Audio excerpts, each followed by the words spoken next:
Existem algumas perguntas que tanto os colegas nos perguntam, como também os clientes. Uma delas é assim: se eu estou atendendo uma pessoa individualmente, eu percebo que aquela demanda individual é de casal ou de família, eu posso fazer aquele atendimento se tornar um atendimento de casal e de família? E a outra pergunta é que muitas vezes as pessoas também fazem se é possível o mesmo psicólogo atender mais de um membro da mesma família individualmente. Eu sou a Amanda Said. Eu sou a Beatriz Schmidt e esse é o Descomplicólogas, o canal que vai descomplicar o atendimento de casais e famílias.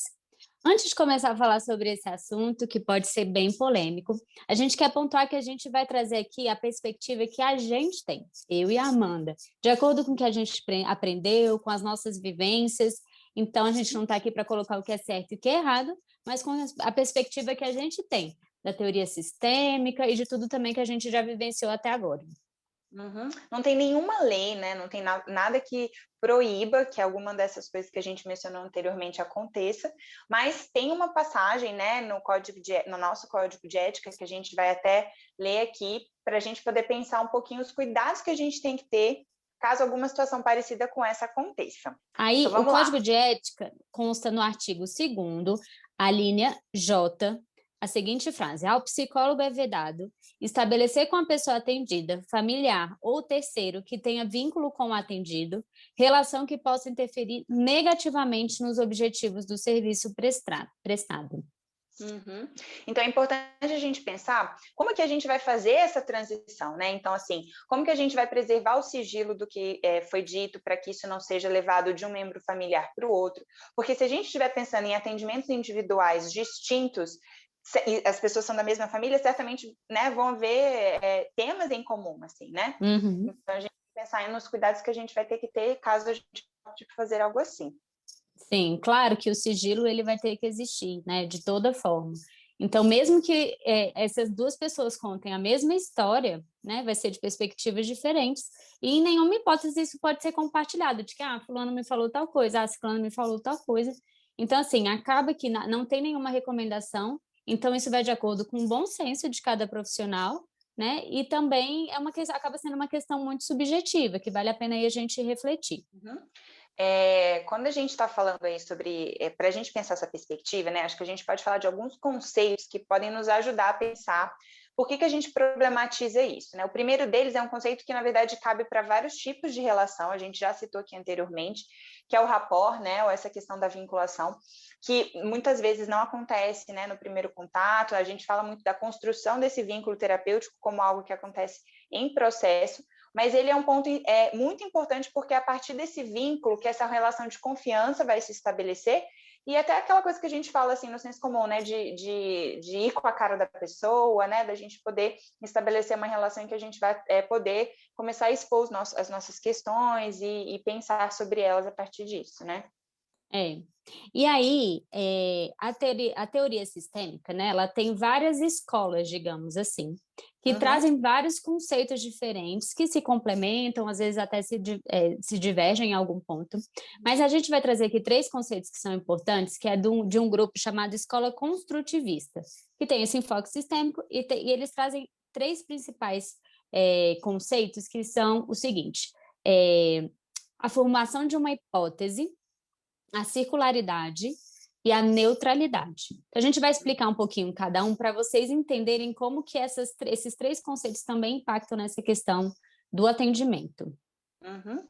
Então, quando a gente está falando de formulação de hipótese, a gente está falando em algo que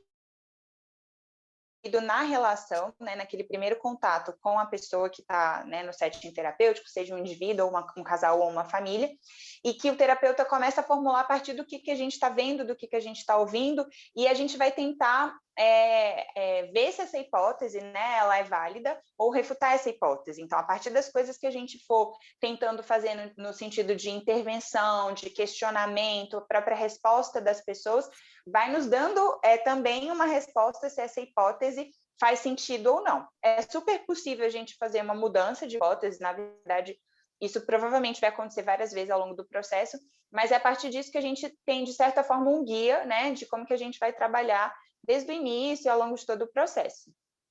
Como a gente até já falou anteriormente, assim, muitas vezes essa hipótese ela começa a ser pensada desde o atendimento, assim, do primeiro contato que a gente tem com a pessoa, né? Quando ela requisita o atendimento familiar de casal, a gente começa já a pensar o que pode ser ou não. E aí é importante a gente pensar que essa hipótese necessariamente ela tem que levar em consideração todas as pessoas, todos os membros que estão envolvidos ali no atendimento. Porque se a gente está falando de atendimento familiar, de atendimento sistêmico, de casal, seja lá o que for, essa hipótese ela não pode levar em consideração só um lado da história, né? Então, assim, fulano é culpado de tal situação. Não, porque o nosso olhar é sistêmico, então a gente tem que levar em consideração todos os membros que estão envolvidos ali. Uhum. E aí, essa outra dimensão que também tem a ver com levar em consideração todos os membros que estão envolvidos é esse conceito da circularidade. Quando a gente deixa, né, na perspectiva sistêmica, de fazer um olhar específico, né, assim, corredor com uma pessoa em específico, mas a gente, na verdade, faz com que haja esse movimento no contexto terapêutico, né? Então, assim, as perguntas são direcionadas e a gente demanda que todos respondam, né? Que todas as pessoas possam ter a oportunidade de se manifestar. Então, a circularidade é bem, né, desse movimento mesmo da gente circular o assunto e não colocar simplesmente em uma pessoa a fonte de todas as respostas ou até de todas as hipóteses que a gente vai fazer. Sim, esse conceito é fundamental porque ele leva em consideração todas as pessoas. E aí, por último, mas não menos importante, tem a questão da neutralidade. A gente ouve muito falar isso na psicologia, até um assunto um pouco polêmico, mas aí eu quero explicar aqui como que na terapia familiar isso funciona. A neutralidade, aqui na teoria sistêmica, ela consiste na seguinte atitude, que é o terapeuta conseguir se aliar a cada membro da família. Então, não é ele ser neutro no sentido de não vou me envolver nessa situação. Não, na verdade, ele vai se envolver com cada pessoa daquela família. Então, a neutralidade é nesse sentido, dele conseguir fazer essa aliança com todas as pessoas. E aí, o que acontece, né? Esse conceito, ele nos leva a pensar um pouco do que a gente está conversando aí também, que é que todas as pessoas colaboram para a existência daquele problema de alguma maneira, né? Então, quando a gente está falando de neutralidade nesse sentido, é que todas as pessoas são importantes para a manutenção e para a mudança também daquele problema. Uhum. Então, é nesse processo de interação e da gente observar e participar desse processo de relação entre todos aqueles que estão ali, que a gente vai poder mapear a família, entender como que é a dinâmica deles, quais são os padrões relacionais que estão sendo reproduzidos, né? O que já não, né? O que é novidade naquele núcleo familiar e não existia em outras gerações. Mas a gente, como a Bia falou, né? Pertence a esse sistema ali, né? De alguma forma a gente está inserido. Então, não é uma neutralidade do tipo indiferença, né? É uma neutralidade, na verdade, que diz de uma equivalência de atenção, assim, né? Na verdade. E esse é um desafio grande, a gente poderia ficar conversando bastante sobre isso, eu acho, inclusive, que a gente atender em dupla favorece um pouco isso, porque a gente né, se ajuda a prestar atenção se isso está conseguindo acontecer. Todos esses três conceitos que a gente mencionou. Porque, às vezes, se uma de nós duas está mais atenta, né, ou conversando mais com um ou outro da família, a outra tem essa possibilidade de puxar, né, de fazer a circularização, né, e colocar isso para outras pessoas. Porque muitas vezes, né, Amanda, que a gente nem fala para a pessoa falar, mas muitas vezes a gente pede para um membro da família olhar para o outro, como que o outro está se comportando na hora que ele está falando daquele assunto, né? Não precisa ser a circularização, ela não precisa ser verbal, né? Ela pode ser assim uma observação. Olha lá como é que fulano tá na hora que você está falando desse assunto, né? Então é isso também. Ser duas também ajuda. Enquanto uma está prestando atenção no que um está falando, a outra está prestando atenção até em como que os outros membros da família estão se posicionando diante daquilo que está falando, a cara que faz, né, a boca, a expressão, tudo isso é super importante para a gente observar no atendimento. Sim. Então, a partir desses conceitos, a gente fica com várias questões, né? Eu acho que é importante a gente partir dessas questões para pensar, então, se é possível ou não fazer esses atendimentos, como a gente mencionou no início. Uma delas é a própria questão da vinculação. Se a gente inicia um atendimento individual com uma pessoa, então a gente vai gastar um tempo, a gente vai fazer essa vinculação, o estabelecimento do rapport de modo processual. Muitas vezes acontece rápido, outras vezes nem tanto. Depois que a gente estabelece isso, se entra um terceiro, né, no nosso caso um quarto, né, já seríamos três, como que a gente vai conseguir fazer essa vinculação de forma que essa pessoa que entrou, ela se sinta tão pertencente, né, e tão confiante com os terapeutas, ou a terapeuta ou o terapeuta, do que aquela pessoa que já está ali há mais tempo, né, ou que de alguma forma já fez essa vinculação anteriormente. Então, esse é um dos desafios que precisa ser pensado. E essa confiança até nisso, assim, será que esse terapeuta realmente tá ouvindo o que eu estou falando? Está só defendendo esse meu parceiro ou essa minha filha, minha mãe, que já estava nesse processo anteriormente, assim, né? Pode gerar essa desconfiança nesse processo. Fora que a gente sabe, é muito claro para a gente como que a dinâmica do atendimento, a relação ela muda totalmente quando entra uma outra pessoa, né? Uhum. A forma de se comportar daquela pessoa muda também. Então, assim, o que eu estava pensando também, até assim, essa coisa da hipótese que a gente fala que a gente já tem, uma coisa é eu criar uma hipótese quando eu só tenho uma perspectiva daquele assunto, outra coisa é eu criar uma hipótese a partir do todo ali, daquele sistema todo que eu estou vendo. Né? Então, até isso pode ser afetado, assim, né? Eu estou indo com uma hipótese de uma coisa que eu só vi um lado da história, não vi outra, né? Então, essa é uma outra questão muito delicada aqui nesse momento. Agora, é importante a gente fazer uma diferenciação de um processo que muda de perspectiva, ou seja, era individual e se tornou de casal, para um processo que é individual e que tem a participação eventual de outras pessoas. E isso é muito diferente, porque se a gente está falando, por exemplo, no atendimento que é infantil, individual infantil, esse profissional precisa fazer contato com esses pais, com os responsáveis. Então, esses pais, esses responsáveis, eventualmente, vão estar no contexto terapêutico. Então, as hipóteses, né, a formulação das hipóteses possivelmente se ampliará, afinal, a gente vai ver uma outra perspectiva. Vai também precisar acontecer esse processo de vinculação, mínimo que seja, né, talvez ele até seja anterior à própria vinculação com a criança ou adolescente, porque muitas vezes esses pais começam trazendo a demanda, né, só depois que o terapeuta vai conhecer a criança ou adolescente, mas nesse caso é como se fosse uma consultoria, né, às vezes até, é um momento de orientação, dependendo da idade da criança ou da demanda, enfim, então a gente não está dizendo que isso não pode acontecer, a gente está questionando quando há uma mudança do objetivo, né, quando na verdade muda-se a configuração, né, ou a estrutura daquele processo terapêutico. Sim. E outra coisa que eu lembrei aqui também, Amanda, é o seguinte, muitas vezes também a gente com família ou com casais, a gente também eventualmente chama individualmente cada membro quando a gente sente necessidade. E aí aqui também é uma outra diferença, porque o nosso foco continua sendo o mesmo, que é a relação da família. O nosso foco, quando a gente chama um indivíduo, não é atender ele aprofundado, às vezes até a gente identifica que tem uma questão e a gente chama individualmente até para falar, olha, a gente acha que é essa questão, você tem que trabalhar numa terapia individual.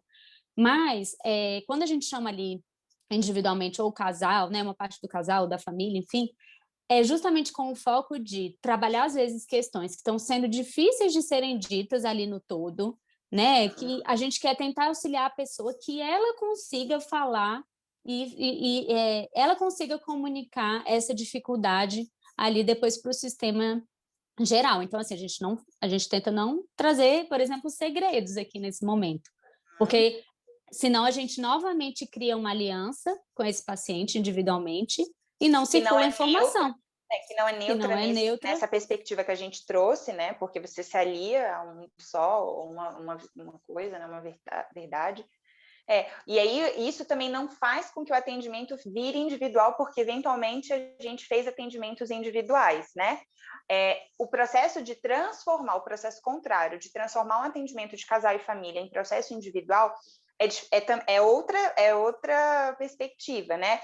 Porque não é possível, por exemplo, que o mesmo terapeuta, bom, não é óbvio que é possível, né? A gente considera como, no nosso trabalho, a gente não faz dessa forma, a gente pegar e conduzir ao mesmo tempo um processo familiar e um processo individual de uma pessoa que faz parte desse sistema familiar. O que é possível é que essa pessoa tenha um processo individual com outro profissional, que também vai se comunicar, né, como a gente também tem postado aí a importância dessa relação entre os especialistas, entre os profissionais, mas a gente não deve conduzir isso concomitantemente. Agora, se esse processo familiar ou esse processo conjugal se encerrou, né, por qualquer questão que seja, aí é uma outra história dele se desmembrar e se tornar um processo individual, porque aí o contrato é outro, né? O contrato terapêutico é outro, o objetivo vai ser outro, muitas vezes, inclusive, a anuência ou conhecimento por parte dos outros membros da família ou do casal de que esse processo está acontecendo, né?